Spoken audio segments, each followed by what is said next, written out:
Merci.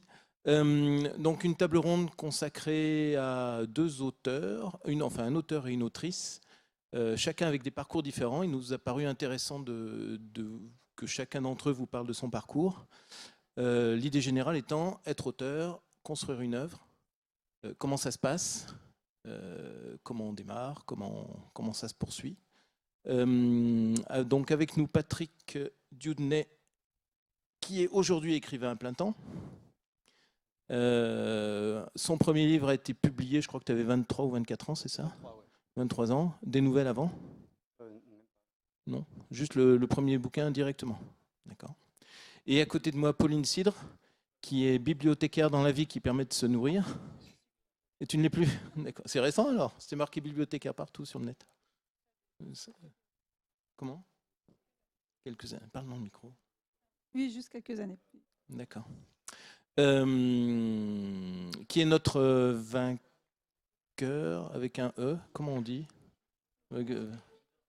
Vainctrice du prix Aventurial de cette année, et on la félicite pour ça, qui a écrit, alors, par contre, plusieurs nouvelles, et puis deux romans, le premier étant Rocaille, et le deuxième, qui est sorti il n'y a pas très longtemps, qui s'appelle... C'est Chaudron de Brouillard. Voilà.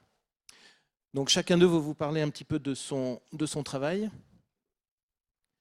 Alors j'ai prévu...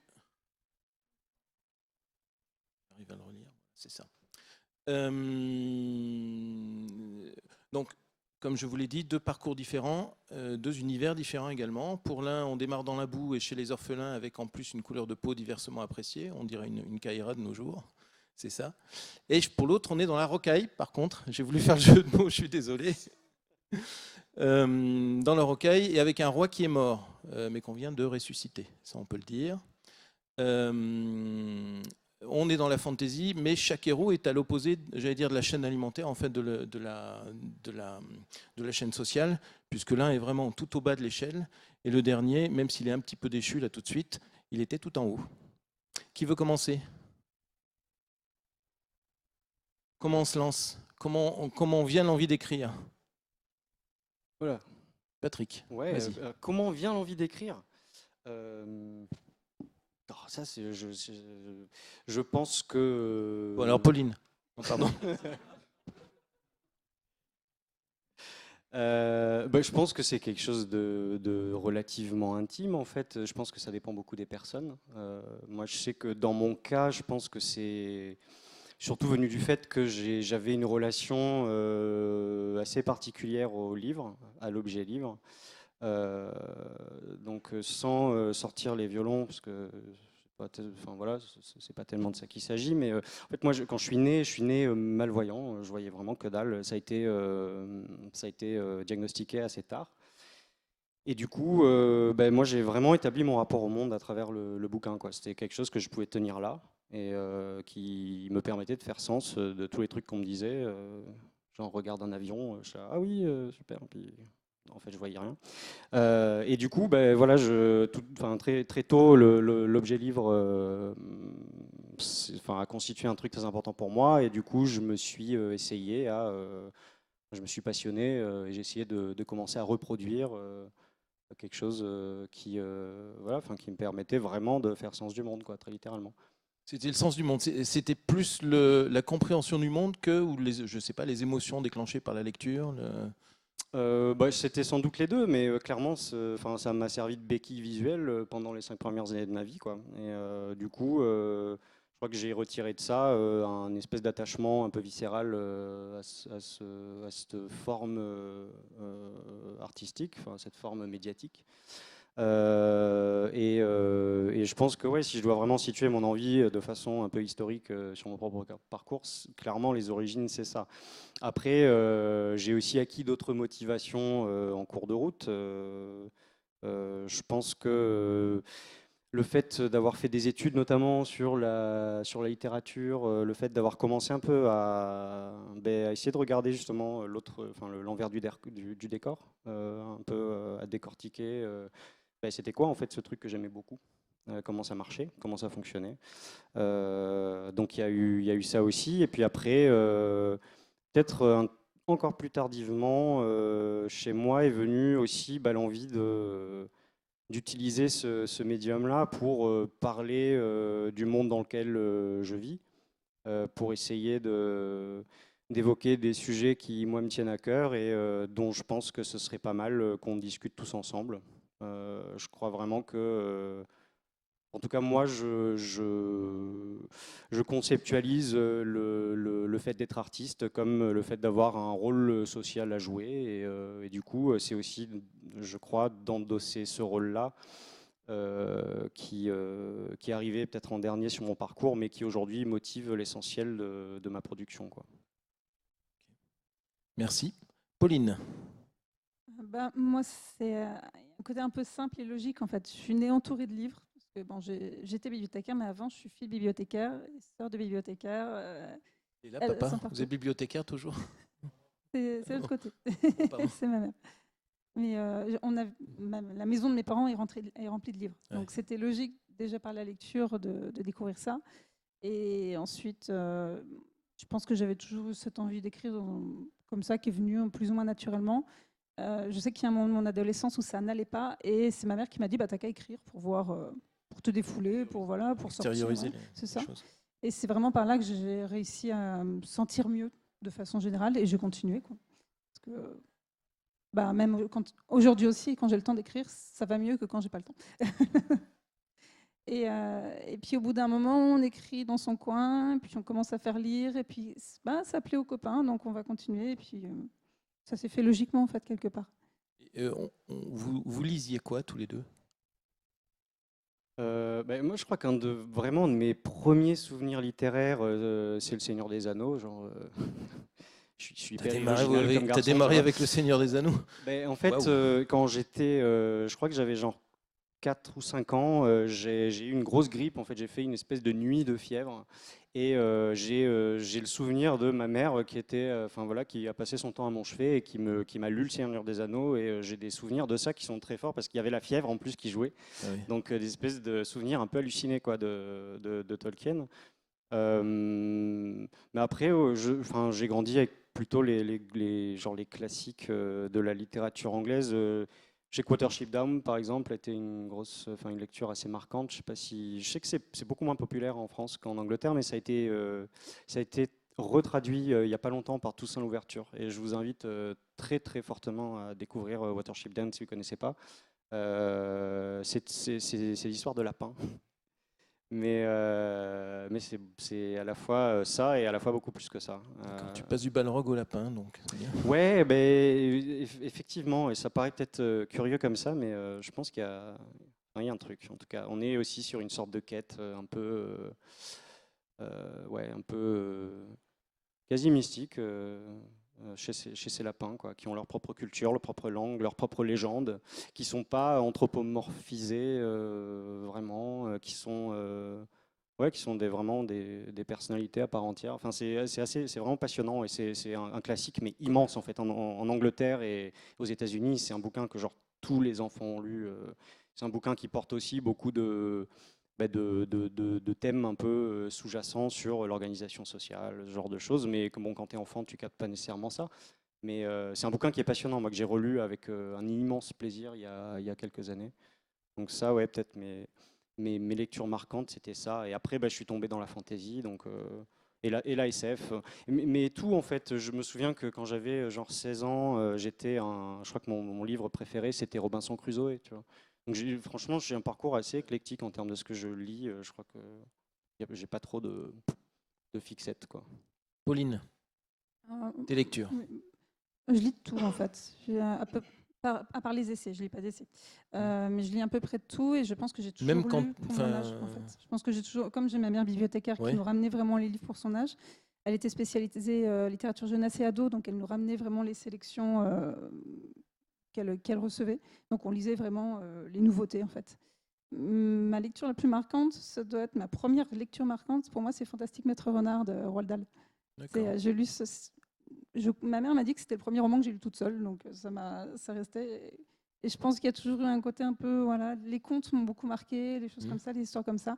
Et je pense que c'est venu de là aussi. Tout ce qui est mythologie m'a toujours intéressée. Donc, et puis une fois ado, là, dès que j'ai eu un peu de temps dans mes études, il y a eu beaucoup de classiques nécessairement. Mhm. Mais dès que j'ai eu un peu de temps, j'ai commencé à lire de la littérature, de la fantaisie adulte, de l'imaginaire adulte, mais essentiellement de la fantaisie. Et maintenant, je lis quasi que de ça. Patrick nous l'a dit, mais toi, tu as comme formation À peu près littéraire aussi. littéraire aussi, Littéraire. d'accord. Ok. Alors, donc on écrit, on se lance, et puis on a un premier roman publié. Toi, Pauline, je vais revenir sur Pauline. Non pas. Tu as commencé par des nouvelles ou directement? Non, c'était pas Rocaille, c'était des nouvelles avant. J'ai une nouvelle qui est sortie au Chat Noir Oui. au début, en 2017. Mhm. Donc j'avais commencé à envoyer quelques romans qui n'ont jamais rien donné. Puis ensuite, je me suis dit, tiens, je vais tenter les appels à texte. Parce Oui. que j'avais jamais écrit de nouvelles, vraiment. Et il y avait l'appel à texte Bal masqué au Chat Noir en 2016. Ça devait être l'appel à texte. Du coup, je me suis dit, je tente. Et puis, ça a marché. Ça a marché. Donc j'ai eu quelques nouvelles comme ça qui sont sorties. Et puis ensuite, il y avait un recueil, je l'avais écrit pour répondre à un concours. Parce que j'ai besoin, ça m'aide d'avoir une motivation, en fait, d'avoir une deadline. D'accord. Et du coup, souvent, je me fixe un concours, même si des fois, je n'en vois rien. Mais ça me lance dans l'écriture. Et du coup, je conclus le projet. Comme ça, ça fait un projet envoyé. Et je l'avais envoyé à ce concours, je ne l'ai pas eu, mais il fallait le corriger derrière. Je l'ai corrigé, puis ensuite, je l'ai envoyé à Projet Silex. Ok. On était à ses tout débuts. C'est il y a combien de temps? Du coup, je l'ai envoyé en Le début 2018, de début Rocaille. 2018. Nicolas Marty venait de créer la maison. Et c'est sorti en 2021. C'est sorti en 2020 ou 21? 2020, parce qu'il y a un décalage avec il y a une campagne de financement. Mhm. Il a été accepté en 2018 et mis dans le planning, du coup, c'est le 3e roman paru de Projet Silex. Ok. Alors à toi, premier roman? Premier roman, tu l'as dit tout à l'heure, j'avais 23 ans. Ouais. Alors moi j'ai un parcours un peu... Enfin, de toute façon, tous les parcours littéraires sont un peu chelous, je pense. Enfin, j'ai l'impression. Il n'y en a pas un pareil. Ouais. Hein Non, il n'y en a pas un pareil. Ouais. Ouais. Donc en fait moi je faisais un atelier d'écriture quand j'étais au collège. J'ai rencontré un écrivain professionnel à ce moment-là qui s'appelait Jacques-Émile Deschamps, qui m'a recontacté en fait au moment où j'emménageais sur Limoges pour faire mes études et qui était curieux de si je continuais à écrire. Et du coup la réponse était oui. J'étais en train d'écrire mon premier bouquin à ce moment-là, donc qui était un polar. Et lui, il se trouve qu'il écrivait des polars, entre autres choses. Il m'a un peu accompagné sur l'écriture en me donnant des petits conseils et tout. Et puis une fois que j'ai eu bouclé le texte, il m'a dit écoute, moi ça me semble publiable, donc on va tenter de l'envoyer à ces 2 adresses. Donc ces 2 adresses, c'était Après la Lune, qui était les éditions de Jean-Jacques Reboux, et Les Contrebandiers, qui était géré à l'époque par Antoine de Carverso. Et Antoine de Carverso a dit oui, j'ai envie de publier ton bouquin. Donc moi, j'avais vraiment, enfin, j'attendais absolument rien. J'étais à ce moment-là bien engagé dans mon master. J'ai d'ailleurs eu le coup de fil de publication. J'étais en plein cours quand il m'a appelé.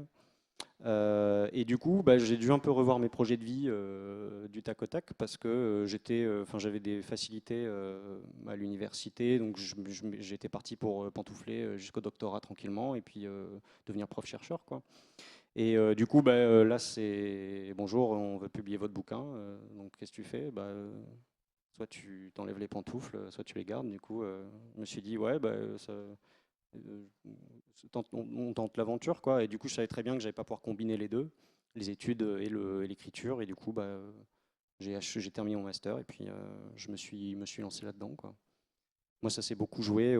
Et en fait, tout ce qui s'est passé ensuite, pour moi, ça a été toujours par le contact, en fait, les connaissances, enfin voilà, de connaître telle personne qui a envie de faire tel truc, voilà.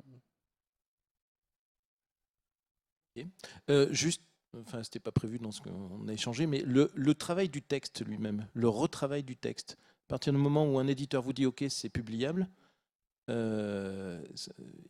entre le premier jet envoyé publiable et le texte final qui est sorti, c'est quoi le retravail? Enfin, est-ce qu'il y en a eu pour vous?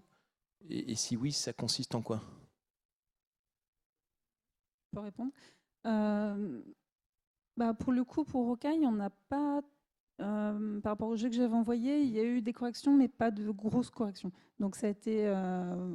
C'est quoi? C'est de la forme, un mot à la place d'un autre, une phrase mal tournée ou des une choses... scène que j'aurais écrite, dans mon Mhm. souvenir, une scène qu'on aurait écrite parce qu'elle elle était brouillonne. Mais assez peu de grosses corrections. Finalement, le manuscrit D'accord. se tenait déjà bien. Alors que par contre, pour Crime surnaturel, pour le coup, j'ai fait 3 versions complètement différentes. Ah, ok. Et la première version satisfaisait personne, de toute façon, c'était pour... je tentais. Et puis le chat noir m'avait dit on l'acceptera pas comme ça. Et puis j'ai retenté une deuxième version complètement différente que j'ai écrite justement après Rocaille. C'était pas du tout le même travail parce que j'avais écrit la première avant Rocaille. Ça change des choses aussi. Et la deuxième version reprenait pas mal d'éléments de la première, mais de façon complètement différente. Mais du coup, il y avait des choses pas logiques parce que je l'ai écrite vraiment d'un trait et je l'ai pas corrigé. J'ai envoyé comme ça, premier jet, alors que d'habitude j'envoie un deuxième, voire un troisième jet. Là, j'ai envoyé directement le premier jet, ce qui fait qu'il y avait évidemment des incohérences. Mais là, l'éditeur m'a dit ton texte se tient, il y a juste ça qu'il faut changer. Et là, j'ai fait la troisième version qui est le livre définitif. Ok. Patrick, sur ce premier roman? Attends, sur le premier roman, tu me Oui, sur le demandes? premier. Après, je sais que D'accord, ouais. tu es organisé. Sur le premier, comme je te disais, en fait, il y a eu ce retravail avec l'écrivain en ton question. Et ensuite, l'éditeur lui-même, il a retouché ou... Non. Non, même pas. Non, D'accord. non, il n'a pas retouché, en fait, pas à mon souvenir. Il y a eu un débat sur est-ce que je prends un pseudo ou pas. Et lui, il était en mode non, on va garder ton vrai nom. T'as Parce un vrai que nom anglo-saxon, c'est pas mal. Ouais. c'est du polar, ça va faire vendre, Ouais. machin. Et moi, je suis pas sûr, essayer de le lire et de le prononcer. Et, enfin, bon.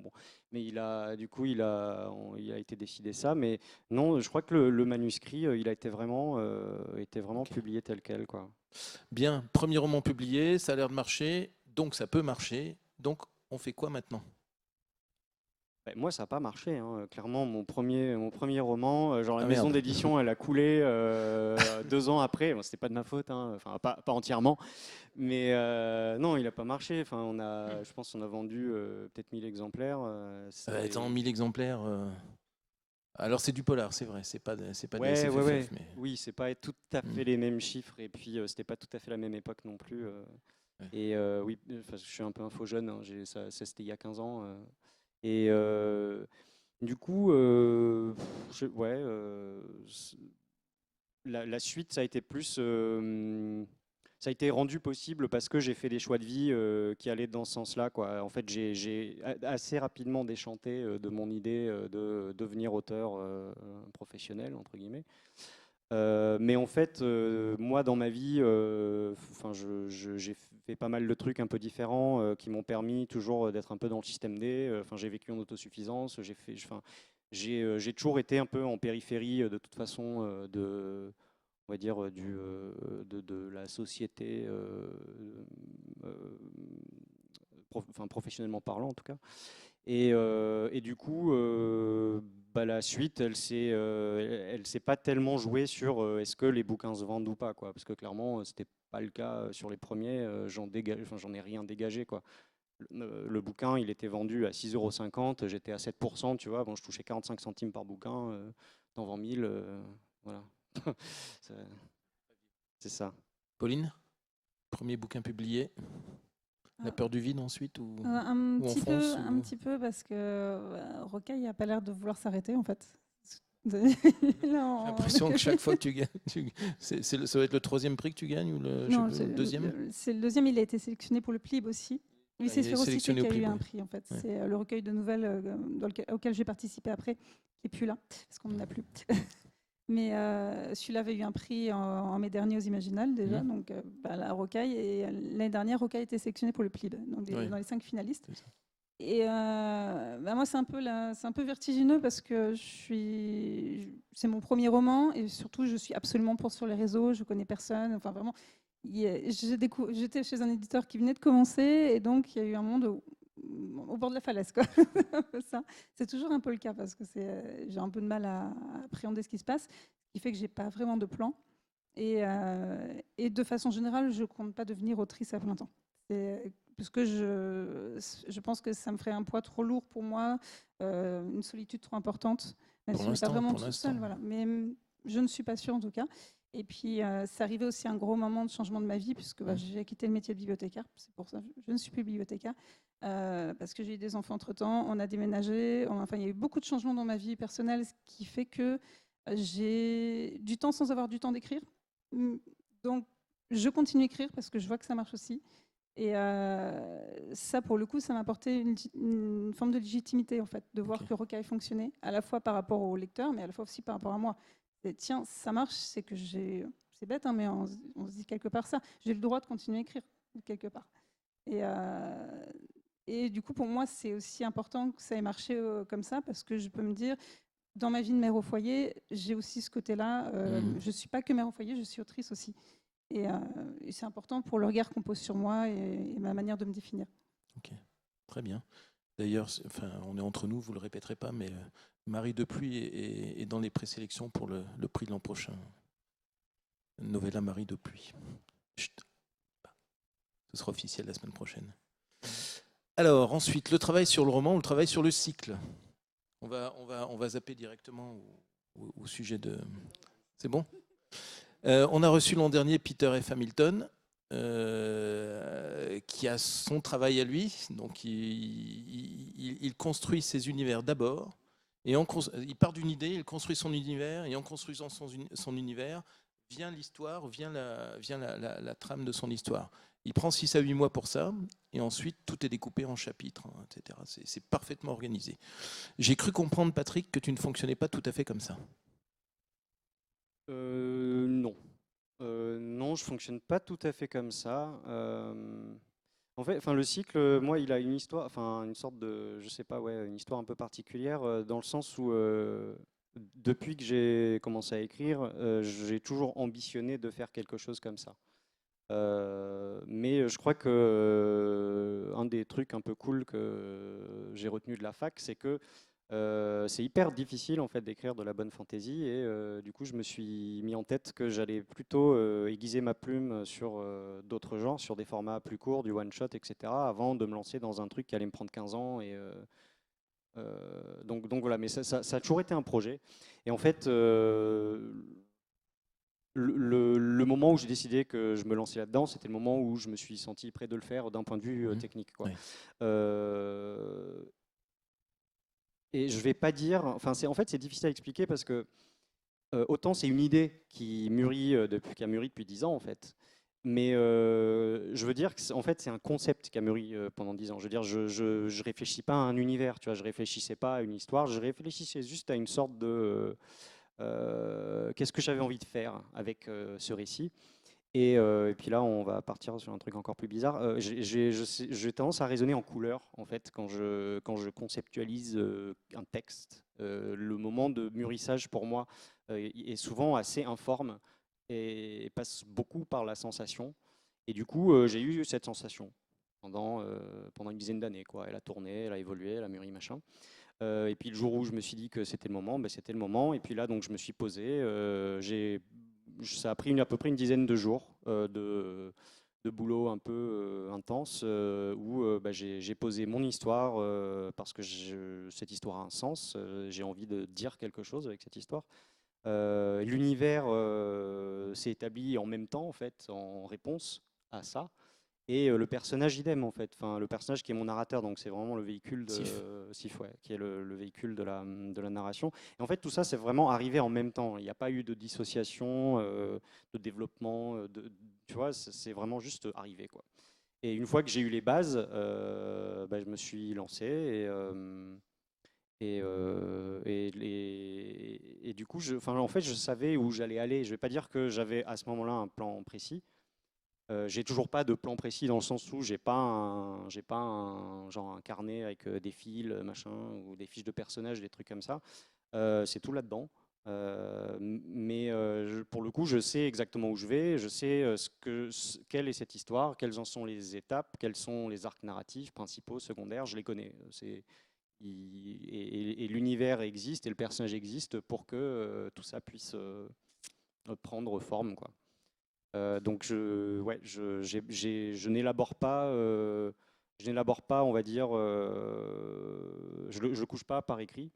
Sauf des données qui sont relatives à l'univers et j'ai un peu besoin des fois de décharger le disque dur, tu vois, donc des données genre le calendrier, l'unisolaire, machin. Je l'invente et puis après je le couche sur le papier, comme ça je peux m'y référer, je suis pas obligé de m'en souvenir. Mais le reste, en fait, ce qui est l'essence du texte, clairement, c'est posé et j'ai pas besoin de faire des plans ou des schémas pour l'avoir, quoi. Ok. Bien. Et à l'opposé de Hamilton, on avait Pierre Bordage, pour ceux qui l'ont déjà entendu en conférence. Alors lui, c'est complètement l'inverse. Il joue quasiment les véhicules mystiques d'un livre quelque part au-dessus de lui et dont il n'est que le transcripteur, quoi. Donc il écrit, ça vient comme ça, et puis voilà. Et puis au final, ça se tient, ça fait des romans quand même assez formidables, quoi. Donc Pauline, à toi. Comment tu fais? Pour le coup, c'est assez proche de ce que fait Patrick, en fait. C'est un peu, ça se présente un peu comme ça. J'ai des impressions, des idées, plein de choses qui viennent, qui vont venir. Et je sais que par exemple, pour créer Rocaille, j'avais l'idée de la première scène, en fait. Mais qui vient de très loin. C'est un jour un ami qui m'a dit, j'étais un grand prépa, donc ça date, qui m'a dit tiens, j'ai commencé à écrire un roman, ça commence par la mort du personnage principal. Je me suis dit, c'est génial, moi je vais écrire un roman qui commence par la mort du personnage principal. Et j'avais cette idée de le faire mourir dès le début. Voilà, donc c'est d'où la première scène en fait. Tu le fais pas mourir, tu le ressuscites oui, dès le début. Il est déjà mort. Oui. Il est déjà mort, même dans, voilà, il est vraiment mort. Voilà. Mais je le ressuscite parce que sinon ce serait compliqué de faire une histoire avec un cadavre. C'est un peu compliqué. J'essayerai une fois, mais pas maintenant. Walking Dead, ils n'ont pas de conversation. Et j'ai cette idée qui est restée mais pendant une quinzaine d'années, peut-être une grosse dizaine d'années, quelque part. Et plus tard, j'ai eu l'idée de ce pays sans verdure qui est la Rocaille, et qui est venu beaucoup plus tard et qui est venu à peu près au moment où j'ai vu un appel à texte pouvant correspondre à ça, où je me suis dit, tiens, je vais écrire cette histoire. Puis, tiens, j'avais cette scène qui m'est venue en tête il y a longtemps, est-ce que je ne pourrais pas les greffer? Puis à partir de là, ça va faire rebondir différents fils. C'est comme une sorte de pelote, en fait. Quelque part, je vais tresser quelque chose au bout d'un moment. Et quand j'écris, je ne sais pas trop ce que ça va donner. Donc, j'ai essayé de faire des plans. J'ai vraiment essayé. Pour Crime surnaturel, j'ai fait un plan. J'ai fini la rédaction, je me suis dit, mince, j'avais fait un plan, j'ai oublié de le regarder. Donc, je sais que j'essaye, mais ça ne marche pas. Et voilà, quand j'écris très, très vite. Je suis dedans. Alors, soit je vais rencontrer un mur, parce qu'effectivement, mon idée n'était pas assez mûre, n'était pas assez prête. En chemin, j'ai bloqué. Soit ça va aller jusqu'au bout, et quand ça va jusqu'au bout, ça donne des livres qui se tiennent. Mais c'est qui tout double, en fait. D'accord. Voilà. Mais il faut aussi du temps, il faut vraiment du temps. Tu as beaucoup de projets comme ça qui ont avorté d'un seul coup? À peu près tous, je pense. Peut-être pas les nouvelles, parce que les nouvelles dépendent souvent d'un... Il y a un appel à texte, donc c'est un peu différent. Mais à peu près tous mes romans... Alors, il y en a quelques-uns qui viennent d'idées que j'avais écrites quand j'étais ado et que j'ai fait complètement mûrir, mais en reprenant des petites miettes, en fait, et en les redéveloppant. Mais il y a par exemple un roman qui devrait sortir plus tard, qui part d'une note que j'avais notée quand j'étais ado. Mais vraiment une note de bas de page, j'ai écrit un personnage dans un coin que j'avais jamais exploité. Et je me suis dit un beau jour, tiens, j'ai du temps. J'ai eu un temps. À un moment, j'ai eu un vide. Vraiment, j'avais du temps. Et je me suis dit, tiens, je vais écrire son histoire. Et je ne savais pas du tout où ça irait. Et en 11 jours, j'ai fini le roman. Mais pendant 11 jours, j'ai fait qu'écrire. Sauf pour m'occuper de mon gamin, évidemment. Mais je sais plus. Combien de signes demande Patrick? C'est pas un gros roman, 250 de tête. 250 signes, 150 un petit roman. C'était à peu près ça. Oui, c'est un roman, un petit roman quand même, mais ça arrive pas souvent. Hein. Mais quand ça arrive, là, c'est plus long pour Rocaille. J'ai mis 3 mois, à peu près 3 mois et demi, pour faire la rédaction même. Après, il faut corriger. Mais même 3 mois, enfin, ça reste rapide, enfin, de ce que j'en... Et en fait, il me faut du temps pour que ça arrive. Et une fois que ça arrive, il faut que je sois vraiment dedans pour faire aboutir le projet. Si jamais je suis interrompue, le projet restera dans un coin et je le reprendrai peut-être 2, 3, 10 ans plus tard. Donc c'est un peu compliqué comme méthode de travail. Mais c'est une méthode que j'apprends à accepter parce que j'ai vraiment essayé de faire des plans, d'écrire des notes et autres, mais ça ne marche pas comme ça en fait. Je pense que chacun trouve sa manière d'écrire et en tout cas, je ne peux pas me poser pour écrire des plans, ça ne marche pas. Oui. Est-ce que je peux juste amender un truc? Bien sûr. C'est pas vraiment amender, mais on va dire, je veux bien faire un petit aparté par rapport à ce que j'ai dit tout à l'heure sur l'élaboration. C'est que, en fait, moi, d'une façon générale, je suis très attaché à l'idée qu'il faut déconstruire cette notion un peu absurde qui entoure l'artiste d'une sorte d'aura quasi mystique, recevant sa manne divine par les cieux, machin, machin. Enfin, ça reste du boulot, quoi. C'est-à-dire, je veux pas, comment dire, je veux pas donner l'impression que quand je raconte un peu la jeunesse du truc, et du coup, on va dire le mûrissement de cette impression machin, que c'est quelque chose qui est genre immatériel et qui ne vient pas, qui vient de l'extérieur de moi. Par exemple, comme peut le dire Pierre Bordage. ouais. Oui, mais c'est un cas, lui. Ouais. Oui, non, mais Pas Pierre, beaucoup il est les comme ça. hallucinant hein, sur la façon dont il bosse. C'est genre, j'ai une idée, bah, je me lance et on va voir où ça va. Et ok. C'est admiratif, hein, parce que c'est Oui, genre, c'est je vais consacrer un an de étonnant. ma vie à faire un truc où je sais pas du tout où ça va. Moi, bon, ok, fais. La confiance. Pauline, excuse-moi. Oui, c'était juste pour repréciser. Oui, c'est pas, enfin, ça paraît un peu comme ça ouais, quand on en parle, mais je me lance dans la rédaction quand tout est prêt là. Voilà. Sinon, je peux pas, ça marcherait pas. Je peux pas Bien un sûr. jour me dire tiens, j'ai envie d'écrire, là, ça va pas très loin. Ou alors ça donne un truc rigolo, mais qui va pas loin. Non, il y a beaucoup de temps. Pour Crime surnaturel, par exemple, j'ai lu énormément de livres sur la sorcellerie parce qu'il y a un contexte historique aussi. Donc je fais quand même des fiches de personnages. Des fois, elles donnent rien, ou alors je repique des morceaux. Mais souvent, j'ai déjà des choses qui traînent dans un coin, des lectures. Par contre, je prends des notes sur mes lectures. Ça, c'est pour moi, c'est important. Quand je lis un livre, je prends plein de notes et. Tu écris sur le bouquin. Sur Tu écris carrément sur le bouquin. Non, à côté quand même. À côté. Non, mais il y en a qui font ça aussi. Mais... Non, ça, j'aime pas. Sur les pour le coup. bouquins. Ouais. Toi, tu écris moi, sur les j'aime pas. bouquins. Je suis bibliothécaire, donc.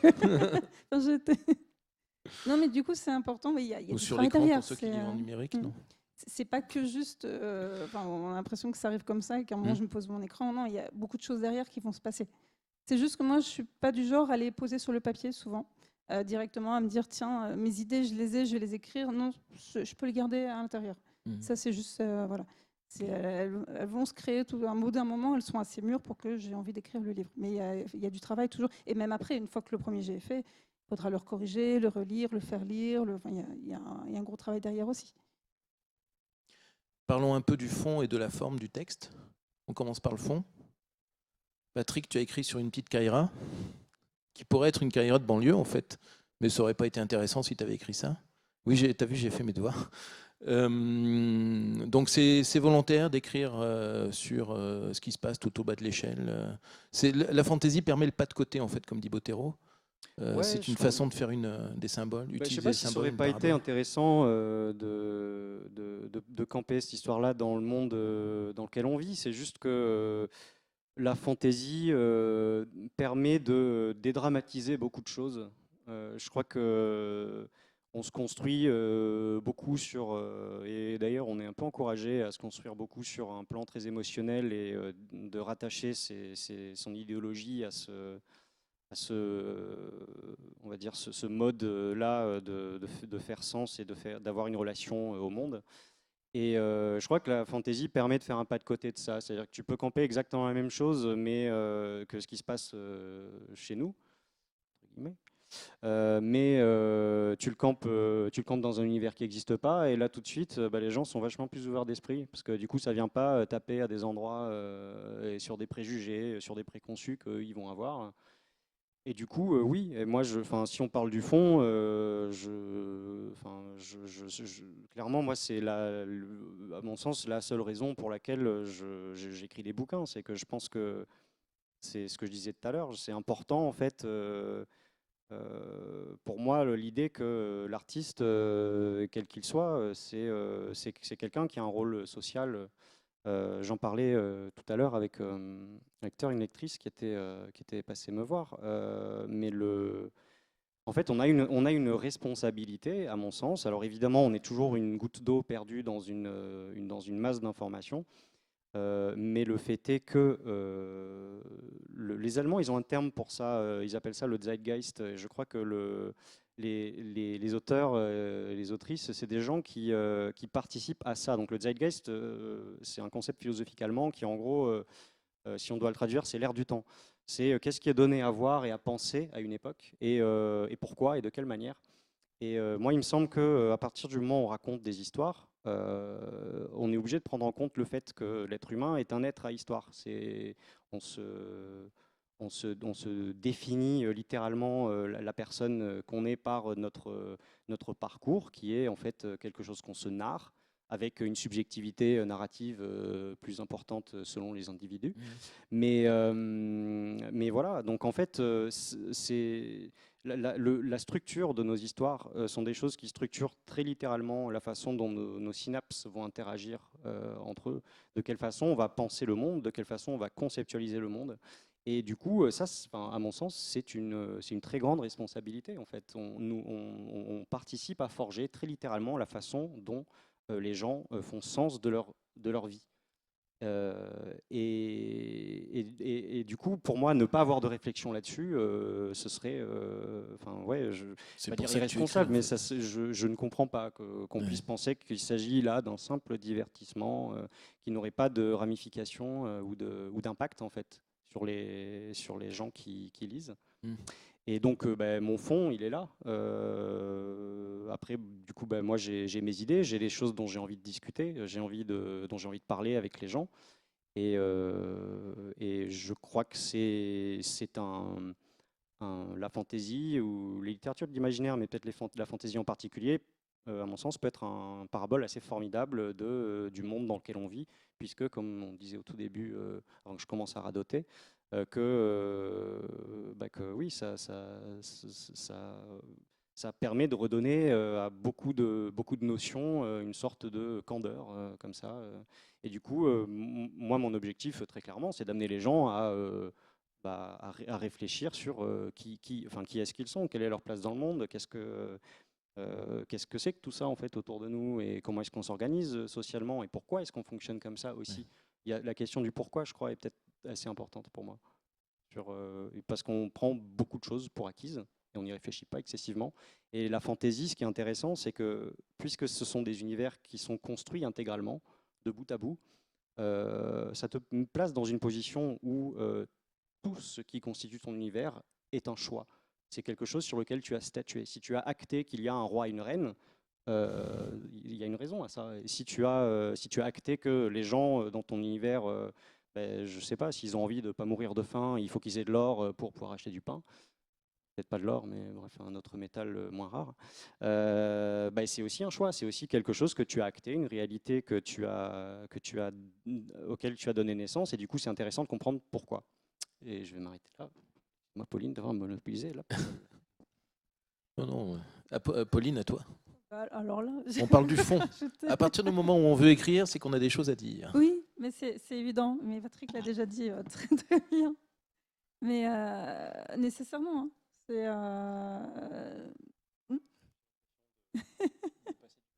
pendant 10 minutes. Mais... Non, j'aime beaucoup l'expression l'être humain est un être à histoire. L'être humain, oui. Est un être à histoire. Henri Laborie qui disait nous ne sommes que la somme de nos expériences. Pas que, mais nous sommes la somme de nos expériences. Après, moi, je peux juste dire que quand j'ai écrit, je n'ai pas forcément conscience de ça. Mais nécessairement, quand on écrit, on choisit. On choisit ce qu'on va mettre dedans. Et effectivement, comme la fantaisie, la fantaisie n'étant pas notre univers, on peut retrouver des parallèles, on peut dénoncer des choses directement, indirectement et faire réfléchir d'une autre manière que juste en les posant de façon plus réaliste. Je ne sais pas trop quoi ajouter. On parle un peu de la forme du texte. Patrick, tu réécris beaucoup tes textes. Tu travailles avec plusieurs bêta-lecteurs ou relecteurs. Explique-nous un petit peu comment tu fonctionnes. Alors oui. Ceci étant, j'ai pas envie de monopoliser encore une fois la parole. Donc Pauline, démarre. Oui, tu as raison.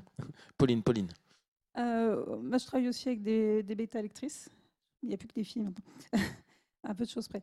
Donc à chaque fois que j'ai fait un projet, de toute façon, je l'ai fait lire à des proches, à des amis. Toujours les mêmes ? J'essaie de tourner. Ça tourne. J'essaie de toujours avoir au moins une personne différente pour avoir un point de vue différent. Et des gens qui écrivent également ou qui sont du... Les deux. Au début, c'était que des amis parce que je ne Mhm. connaissais pas d'auteur ou autre. Maintenant, je commence à faire lire par des autrices, par des fois même des éditeurs. Oui, Quand souvent. on les Oui. croise. Et oui, donc pour moi, c'est important de voir si déjà le roman passe, en fait. Déjà, simplement s'il est compréhensible. Et je ne me vois pas l'envoyer sans avoir eu au moins une relecture derrière. Ok. Sinon, ça ne marche pas. Et puis souvent, les retours permettent aussi de changer des petites phrases qui ne vont pas, des mots qui bloquent. D'accord. Mais je te pose la question parce que je sais que Patrick retravaille beaucoup, mais est-ce que toi, tu retravailles beaucoup tes textes? Souvent, la forme, elle se pose assez vite, en fait. À part le crime surnaturel, parce que j'ai 3 versions Ouais. vraiment complètement différentes. Mais c'était un premier jet. Enfin, Oui, il est avait plus 3 ancien que jets, Rocaille. voilà. Donc, C'était le premier jet des plus anciens que Rocaille. Mhm. Mais de plus en plus, en fait, je me suis mis une règle d'or qui est apparue à force d'écrire. En fait, à force d'écrire, on change complètement sa manière d'écrire au fur et à mesure. Oui. On a un cumul d'expérience. Et je me dis toujours, quand j'écris une scène et que je ne me suis pas amusée à l'écrire, c'est qu'elle va être mauvaise. Donc déjà, c'est un de mes critères. Et si elle est mauvaise, je la supprime. Je travaille beaucoup par suppression. Ah, Qui d'accord. fait que la fin du Donc premier tu jet, réécris, mais en fait, c'est au fur et à je mesure, toi. réécris directement. Oui. Et si la scène n'a pas plu, je peux des fois supprimer 10 pages et puis tant pis, je reprendrai parce qu'il y a un truc qui n'allait pas. La scène ne va pas bouger, mais sa manière de la mettre en place, le décor, les personnages, qui va intervenir, dans quel sens, à quel moment je l'ai commencé, à quel moment je l'ai terminé, Oui. tout ça va certainement changer pour que j'arrive à quelque chose où moi je me sente bien, j'ai été contente de l'écrire. Parce que si je ne suis pas contente de l'écrire, on ne sera pas content de la lire. Ça, c'est juste mon obligation pour la forme. C'est de plus en plus important pour moi. C'est comme ça que je fonctionne. Ok. Bon, alors Patrick, du coup, à toi. Et fais vite. En fait, du coup, juste pour contextualiser ce que je vais dire, j'ai écrit dans pas mal de genres différents. J'ai fait de la poésie, j'ai fait du roman noir, j'ai fait du roman, j'ai fait enfin, bon, bref, du polar. Et je pense, pour moi, c'est la façon dont on retravaille dépend vraiment du projet littéraire. Alors, du coup, sur le cycle, enfin oui, de toute façon, je veux dire, d'une façon générale, si je peux établir une généralité sur ce que je fais, c'est que je suis hyper lent et hyper laborieux, quoi. En gros, je pense que 85% de mon temps de travail, c'est de la réécriture. Ouais. Du coup, pour ce faire... Et juste, excuse-moi, ouais. c'est de la réécriture spontanée comme le fait Pauline, ou c'est de la réécriture après passage par ton comité de lecture Alors, en fait, tes bêta-lecteurs, c'est etc. les deux, c'est plusieurs choses. C'est-à-dire que alors je vais pas faire de grosses généralités, mais la plupart du temps, quand je me pose pour écrire, ce que je fais à peu près tous les jours de ma vie, Oui. je relis ce que j'ai écrit la veille et je réécris ce que j'ai écrit la veille avant d'enchaîner sur ce que je vais écrire aujourd'hui. Et en fait, quand je boucle un chapitre, je reprends le chapitre et je le retravaille avant d'enchaîner sur le chapitre suivant. Et donc, juste organiquement, en procédant comme ça, il y a déjà de la réécriture. Oui. Ensuite, j'ai ce que j'appelle mon comité de lecture. Donc, j'ai une quinzaine de bêta-lectrices aussi, en fait. Je crois que j'ai 13 femmes et 2 hommes dans le lot. Qui sont des gens que j'ai choisis au fil des années pour diverses raisons, en gros, chaque tome du cycle est découpé en 4 livres. Et moi, je fais un envoi par livre. Donc, en gros, mon comité, il reçoit 4 envois différents. Et ensuite, il me fait des retours. Moi, je compile ces retours. Donc c'est des gens c'est ma seule règle, ils n'ont pas le droit de se parler entre elles, puisque pour moi ça fausserait un peu ce que je veux, c'est des impressions. Oui. Donc des fois les gens ne sont pas disponibles et j'ai pas de retour, mais en gros ouais, la plupart du temps j'ai au moins 3 à 5 retours solides et argumentés ou fournis à digérer, quoi. et d'autres qui sont plus succinctes en fait. Il n'y a pas de règle en fait, c'est genre si je peux pas te payer, donc si tu as le temps, vas-y, le temps et l'envie, réponds, autrement je me contenterai d'un oui oui c'était bien, et ça va. Mais du coup voilà, je me retrouve à compiler et en fait si quelqu'un me dit un truc, je me réserve le droit de trouver ça pertinent ou non. Si j'ai deux personnes qui me disent la même chose, en négatif comme en positif, là, je me dis OK. Donc là, il faut que je me penche sur la question. Et du coup, ça amène on va dire une seconde, qui est généralement en fait plutôt une quatrième réécriture. Et ensuite, il y a la réception, un lissage final du manuscrit une fois qu'il est abouti, pour le coup, par ma personne. Et ensuite, j'envoie ça à l'éditrice. Enfin, en fait, non, l'éditrice fait aussi partie du comité de lecture. Donc, Elle a voilà. déjà Donc, bossé en dessus, fait, donc, elle l'a, mais je veux dire, j'envoie le manuscrit propre à la maison. Et là, ensuite, commence le boulot avec la correctrice. ouais. Où là, clairement, pour moi, c'est pas vraiment du retravail. C'est plus un peu de la cosmétique. Voilà, on vire les répétitions, on voit s'il y a un problème de Ouais. script qui apparaît. Mais De concordance des temps, des choses. voilà, ouais, c'est ça. Et ça, c'est la dernière étape, quoi. Ok. Un peu de comment dire, de purement anecdotique et de partie purement matérielle. On écrit bien comment? En résidence d'écriture, avec un chat et un bol de thé, avec des enfants qui crient partout, avec, comme je connais quelqu'un qui m'est très proche, l'intégrale de Scorpion qui passe en boucle. Euh, qu'est-ce qu'il faut comme élément matériel? Moins de quoi écrire, déjà, c'est pas mal. Alors moi, c'est un peu particulier parce que je suis mère au foyer, donc c'est un peu quand il n'y a pas les enfants et quand il n'y a pas de, il y a pas de, il y a pas de problème de maladie ou autre, on va dire. Ah oui. Mais moi, j'ai juste un petit bureau dans un coin. Donc moi, ça me suffit, mais c'est pas toujours évident. Musique, pas de musique? Ça dépend aussi. C'est vraiment, ça dépend D'accord. de l'humeur. Il y a des jours, en fait, si je suis vraiment dedans, je peux me rendre compte que j'ai oublié d'allumer la musique, tout simplement. C'est à un moment donné, mince, j'ai toujours pas mis la musique. Donc pour le coup, j'ai pas vraiment de règles. Pas vraiment de règles parce Bon, que j'ai aussi les éléments matériels autour de moi qui font que je peux pas trop en fait en avoir. Ouais. Je peux pas en avoir. Je sais que des fois, je vais être interrompue. Et voilà. ok. Patrick? Moi, c'est simple, hein, c'est comme je disais, en gros, moi je me lève, je bois mon café, je me pose devant mon ordi vers 10 heures, je fais un peu je sais pas, de maintenance sur mes mails, je réponds aux gens qui peuvent m'écrire. Et après, j'écris quoi, et j'écris entre, je sais pas, je dirais, on va dire en moyenne à peu près 5 heures par jour. Combien de signes ça fait? 5 heures? Comment est-ce que Non, moi j'arrive combien? à produire en Oui. 5 heures?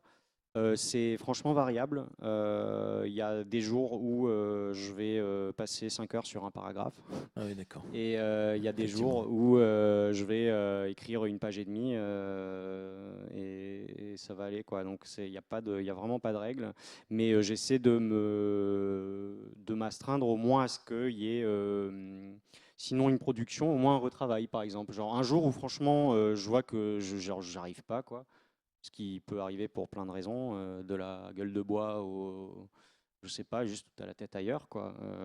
Et si je vois que j'arrive à rien de productif, eh ben, j'arrête d'essayer de forcer le truc et j'essaie de me mettre à des trucs que je peux gérer de façon un peu plus mécanique, comme la réécriture, ce genre de choses. Ouais, enfin, on va dire ça, c'est ma petite routine quand je peux l'avoir. Après, en vrai, quand je peux pas l'avoir, je sais pas, par exemple, je trouve que je suis hyper productif dans les trains, par exemple. Tu vois, Ah, tiens. ouais, j'aime bien les trains pour ça, les gares. Je sais pas, on va dire que je m'impose un rythme parce que aussi je suis sur un cycle où il y a des gens qui attendent la suite et que c'est quand même bien. Enfin voilà, en fantasy, on a suffisamment eu de gens qui savent plus trop comment avancer sur leur texte et qui laissent beaucoup de gens un peu déçus sur le bas-côté. Moi, j'ai pas envie de faire ça, donc je m'impose au moins un rythme, enfin un truc quotidien, quoi. Après, la vie, des fois, fait que tu peux pas écrire pendant une semaine parce que tu es occupé à, je sais pas, faire un chantier collectif ou, enfin, 12 000 raisons différentes aussi. Et là, c'est pas grave, quoi. Pause, et puis je rattraperai ça. Ok.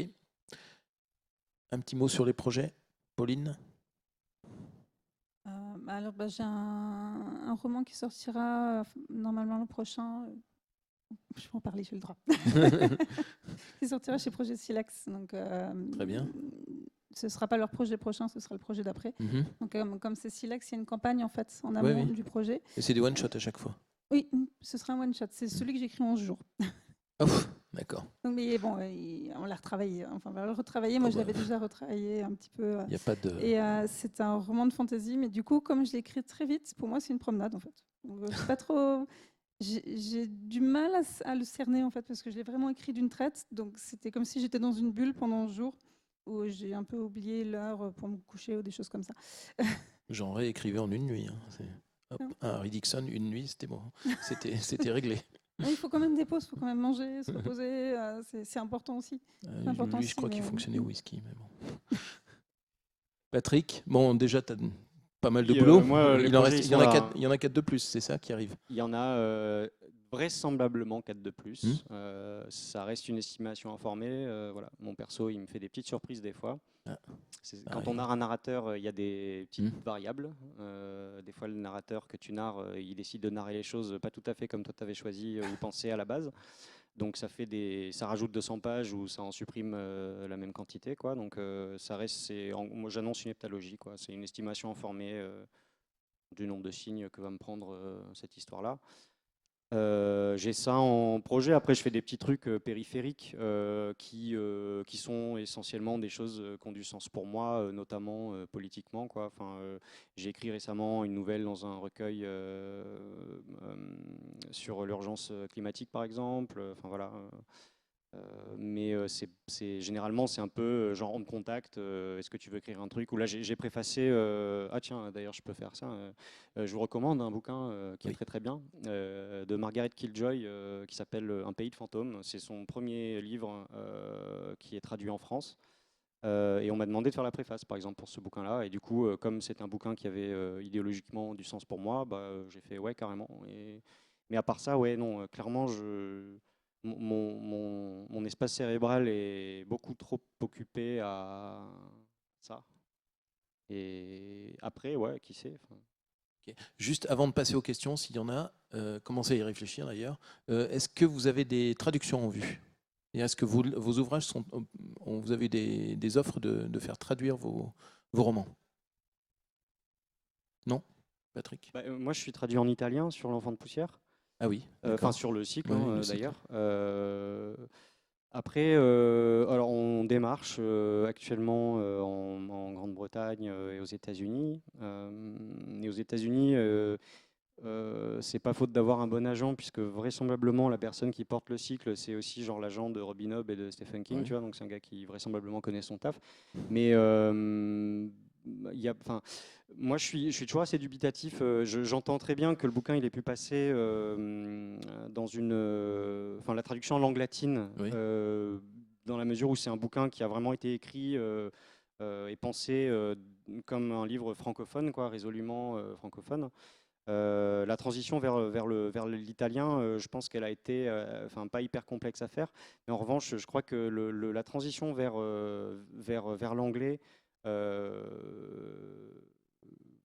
c'est ouais, faudra quelqu'un de très compétent pour pouvoir le faire, quoi, parce que ça sera beaucoup de parti pris et donc je conçois très bien que de l'autre côté de la Manche ou de l'Atlantique, on soit un peu en mode mais. Ok, bon. Des questions? Messieurs, dames? Des timides? Non, il n'y a pas une... Enfin, je vois pas tout le monde. C'est bon? Pas de questions? Bon, on va arrêter là. Merci Patrick, merci Pauline. Merci. Continuez bien, continuez beaucoup. Et puis à J'ai pas le bientôt choix, pour aux prochaines aventuriales sans doute. Avec plaisir. Avec plaisir, ouais. Merci.